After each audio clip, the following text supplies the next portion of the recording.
नमस्कार साथियों, आइए 14 अप्रैल से लेकर के 21 अप्रैल के अंतर्गत साप्ताहिक फलादेश में चलते हैं। उससे पहले थोड़े ज्ञान की चर्चा कर लें। अनेक प्रकार के कार्यों को करते हुए मनुष्य जब अपने एक आयु प्रदाय तक आता है तो उस आयु के प्रदाय तक आते हुए विचार करता है आत्मचिंतन का। आत्मचिंतन क्या है?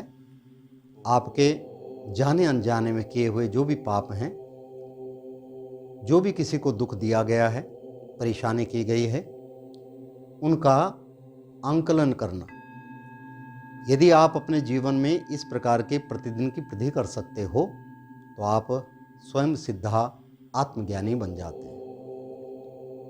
देखिए, परमात्मा तो सदैव पास रहता है। हम लोग कहते हैं प्रभु दिखाई नहीं देते। भगवान कहता है मैं तो हर जीव में, चराचर में हूँ। कौन सी ऐसी जगह है जहाँ पर मैं न हूँ? मैं सदैव हर प्राणी के अंदर भी समाश्रित तो होता हूँ। इसलिए तो भगवान कहते हैं कि पास रहता हूँ मैं तो सदा ही तेरे, तू नहीं देख पाए तो मैं क्या करूँ? मूढ़ मृग तुल्य चारों दिशाओं में तू, खोजने मुझको जाए तो मैं क्या करूं? मैं तो सदैव तेरे पास रहता हूं हे जीव, तू मुझे भूल जाता है। भगवान से जीव ने कहा प्रभु आत्मज्ञान भी है, आपका सानिध्य भी है और आप मुझे पृथ्वी पे भी भेज रहे हैं, तो मेरा वहाँ पालन पोषण कौन करेगा? भगवान कहते हैं देख, तेरे जाने से पहले मैंने वहाँ व्यवस्था कर दी। आपने देखा होगा कि जब व्यवस्था हो जाती है तो मनुष्य बड़ा प्रसन्न हो जाता है। आपको मिलने के लिए कोई व्यक्ति आ रहा है, उसे आपके शहर का कुछ पता नहीं। आजकल तो मोबाइल हो गया, बातचीत हो गई, तो आपसे कहा मित्र मैं आपको मिलने आ रहा हूँ, पर मुझे आपके स्थान के विषय में पता नहीं। आप कहते हैं निश्चिंत रहिए, आप मेन जो बस अड्डा है जहाँ पर आपकी बस उतरेगी, जहाँ पर आपकी ट्रेन रुकेगी, आप वहाँ पे आ जाइए, मैं आपको वहाँ से रिसीव कर लूँगा। और आप जब उसे रिसीव करके आते हैं, आप उसे मिलते हैं वहाँ पर बस अड्डे के पास, रेलवे स्टेशन के पास, कितनी आत्मीयता से मिलते हैं और कितनी प्रसन्नता होती है उसे। उसी प्रकार से भगवान भी जीव को कहता है घबरा मत, जब तू पृथ्वी पे जाएगा, मेरा जो वहाँ भेजा हुआ है ना वो व्यक्ति सबसे, तो माँ को कितनी प्रसन्नता होती है जब जन्म लेता है जीव, बालक हो या बालिका हो। माँ ने कितने कष्ट को भोग करके उसको जन्म दिया।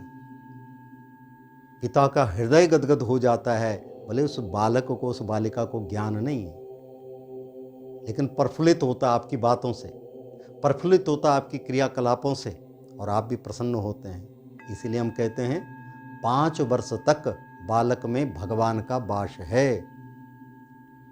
उसकी जितनी भी क्रियाकलाप हैं, उसकी जितनी भी तोतली बातें हैं, उसका जितना भी कार्य है, वो आप बड़े प्रसन्नता से करते हो। और उसके द्वारा किए गए जो भी छोटे मोटे गलत कार्य होते हैं वो आप क्षमा कर देते हो, डांटते भी हो, लेकिन साथ ही साथ स्नेहवश उसे माफ भी कर देते हो। ये तो है ज्ञान की बातें। इसी प्रकार से वो परमात्मा तो सदैव है। कहते भी है ना, कस्तूरी कुंडली बसे मृग ढूंढे बन माय। कस्तूरी तो उसकी कुंडली के अंदर बसी हुई है, लेकिन मृग उसे खुशबू को देख करके चारों तरफ घूमता है। उसी प्रकार से परमात्मा तो आपके अंतर आत्मा में विराजमान है। आप किसी की सहायता करते हो।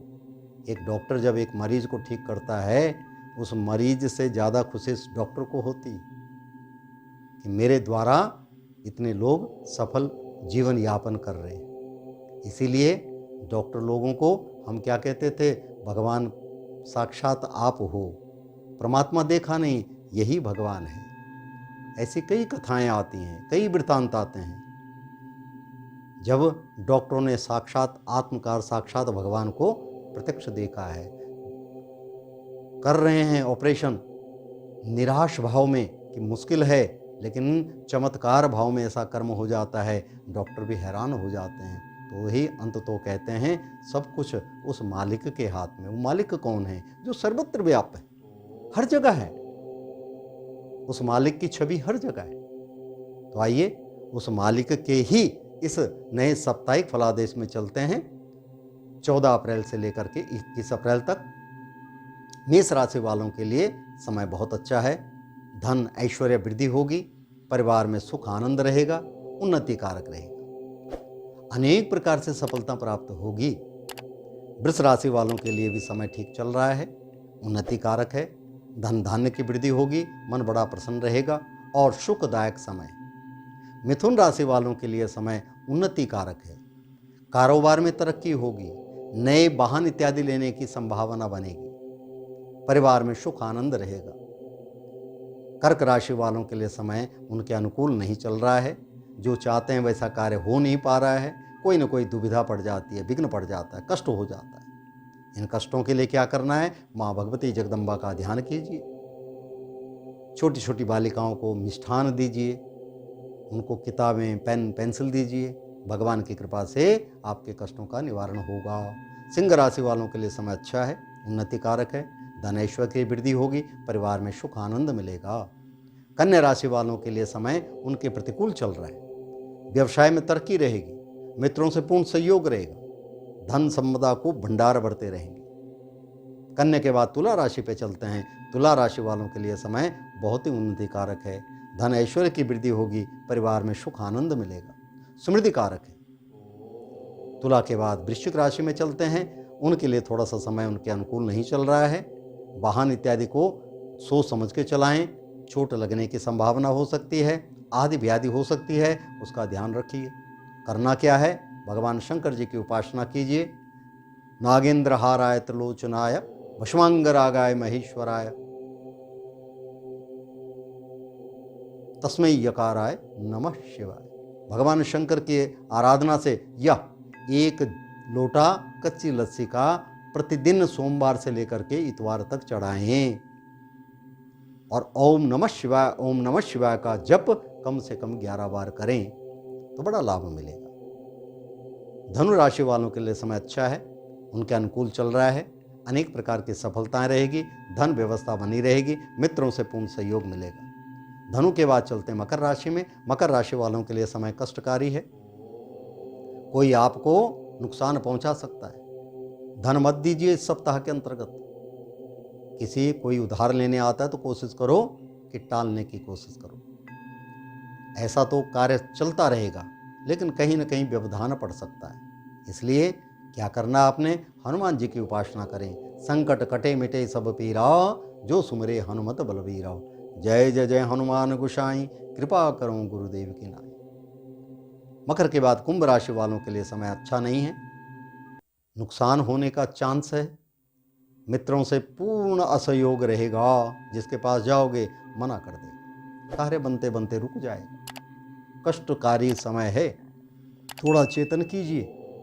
पीछे जो कुछ कर्म छूट गया था उसके द्वारा आपको दुविधा पड़ सकती है, इसलिए इस सप्ताह के अंतर्गत करना क्या है? अगर आप करना चाहते हो सचमुच तो पीपल के पेड़ में, पेड़ की जड़ के नीचे क्या है? तेल का दीपक जलाएं या शनि मंदिर में जलाएं तो बड़ा लाभ रहेगा। कुंभ के बाद मीन राशि पे चलते हैं। मीन राशि वालों के लिए समय ठीक चल रहा है, उन्नति कारक है, यशमान में वृद्धि होगी, परिवार में सुख आनंद मिलेगा, अनेक प्रकार से लाभ होने की पूर्ण संभावना है, मित्रों से सहयोग मिलेगा। साथियों, ये तो 12 राशियों का फलादेश रहा। अब इसके ऊपर इस सप्ताह के अंतर्गत प्रत्येक व्यक्ति को करना क्या चाहिए? देख रहे हैं थोड़ा थोड़ा गर्मी का मौसम हो रहा है, निर्जीव प्राणी जो मूक हैं उनके लिए थोड़ा सा जल इत्यादि का संचयन अपने पास रखिए, बड़ा लाभ मिलेगा। इन्हीं शब्दों के साथ मैं अपनी वाणी को विराम देता हूँ। नमस्कार।